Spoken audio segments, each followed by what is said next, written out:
the days of manipulating the market, I believe, are coming to a drastic end. You can only manipulate a market for an extended period of time, all the time you're speaking of, by pushing it in the direction that it is going. We have an administration who understands right now that we countries really don't want our treasuries anymore.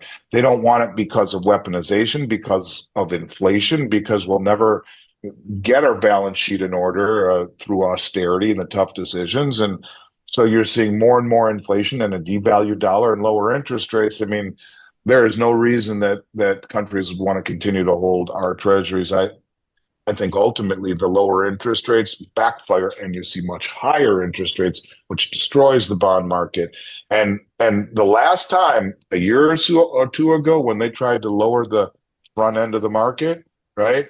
The federal funds rate, which they just lowered yesterday by 25 basis points, they lowered it by 100 basis points over a few meetings. That's 1%. The 10-year treasury went up 1%. You're seeing that in the UK right now, 7 rate cuts, and their 30-year treasuries at the highest level maybe ever. Point is that they can control the front end. The back end of the market is controlled by the bond holders, the bond buyers, and they're saying, we don't want this crap at these rates. You want to lower the front end and play these games? Well, we're going to sell our treasuries and our bonds because we expect a much higher return for what you are signaling is complete and total lack of financial or fiscal responsibility. Once again, you're continuing to print and inflate at the tune of $1 trillion every 100 days. So this is a very dynamic time. Well, but I will tell you, go ahead, yeah. finish your thought. No, I was just going to say, I'll tell you that I truly believe that gold and silver are becoming integral to this administration's understanding I think so of too. macroeconomics right now. I think so too. I think their actions are showing that. But yes, let's talk about the ability for young people to buy a home. I think this is contributing to civil unrest. If this is not, and I think that's why Trump cares so much to get this interest rate lowered. But you're saying that that itself could trigger the mess that we're in. Now, there was just a stat showing that an average couple could, something like they can only afford a home that's about $248,000. I don't remember the exact number, around that. And right now, the average price is something like $420,000. In order to get them to be able to afford a home, the interest rates need to go down. But that in and of itself is going to create what you're talking about. They're in a catch-22. not only that, isn't that what created the problem to begin with?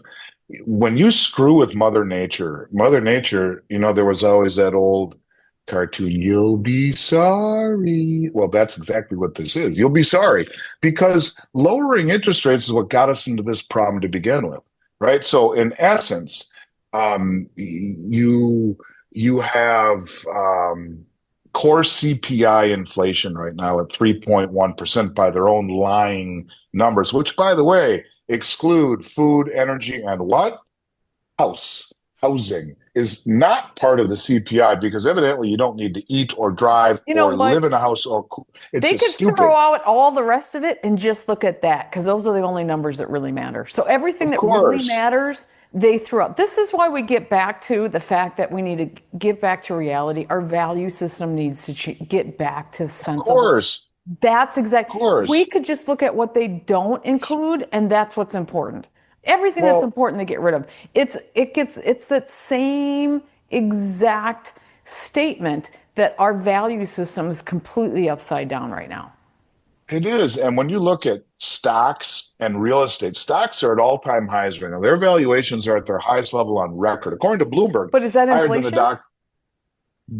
That's inflation and that's suppression of interest rates. And the same thing is true with house prices, because first of all, with super low interest rates for all those years, you could not put your money into treasuries earning 1%. The law of 70 seconds is mathematical law. You take the interest rate you have, you divide it into 72, it tells you how long for your principal to double.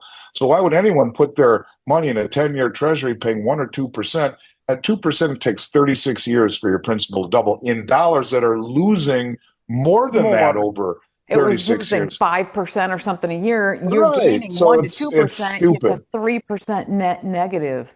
It's the But same the same thing. thing Like if is gold goes up by 42% this past year, your dollar goes down by 5%, you are losing almost half the value of your the dollar. dollar is down 11% year to date, and the 10-year Treasury, which was paying before it just got notched down a bit, 4.5%. So what's that So delta halfway through difference the if you would have year, had it in gold seven and versus a the half dollar? percent. Well, you're 7.5% negative real return right now in the 10-year Treasury because of so far halfway through the year. At the end of the year, well, let me rephrase that. The dollar's down 11%. Halfway, let's just say it was one full year at 4.5%. You're a negative real return of 6.5%. And so not a good deal. But if you But look at gold, it's up. contrast that to Well, putting it into gold. gold's up over 40%. And so, there you go. It makes zero sense to buy treasuries right now. And if Trump wants to lower rates even more and get that yield down at or below the CPI number, the big money will never stand for that. They'll dump treasuries like it's going hand over fist. But here's the point. The only way to get home prices, where Trump is mistaken, is all you're going to do is make these young kids far more indebted. And because okay, so the rates are down a little bit, and a quarter point, what good does that? Doesn't do anything. That's 25. That's a That's quarter of I one know. percent. No, that's But nothing. even still, let's say they were able to get rates lower. All you're talking about is in debt, getting these kids more indebted, because what happens when rates go lower? Real estate prices go higher. What was your home worth at 3%? What's it worth at 7%? What's it worth at 10? So the lower the rates go, the higher the real estate prices go because more people can afford it. There's more demand than supply.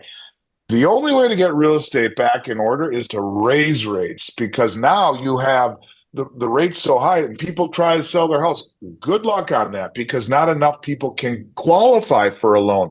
It's supply and demand. They're looking at it inversely. Now, if we were starting from a much lower level, sure, maybe lowering rates would be a good idea. But when you're talking house prices that are still at or near all-time highs, because you can't move your mortgage with you. No one's selling, and their values are still much higher. And why are the values higher? This is a big scam in and of itself. Why have they not? If real estate prices have come down because it's such a soft market in Florida and for Texas and all these places, why hasn't the government of these states come in and reassess their property value That's lower? Why? exactly Because right. property That's taxes. The right. whole thing is a scam.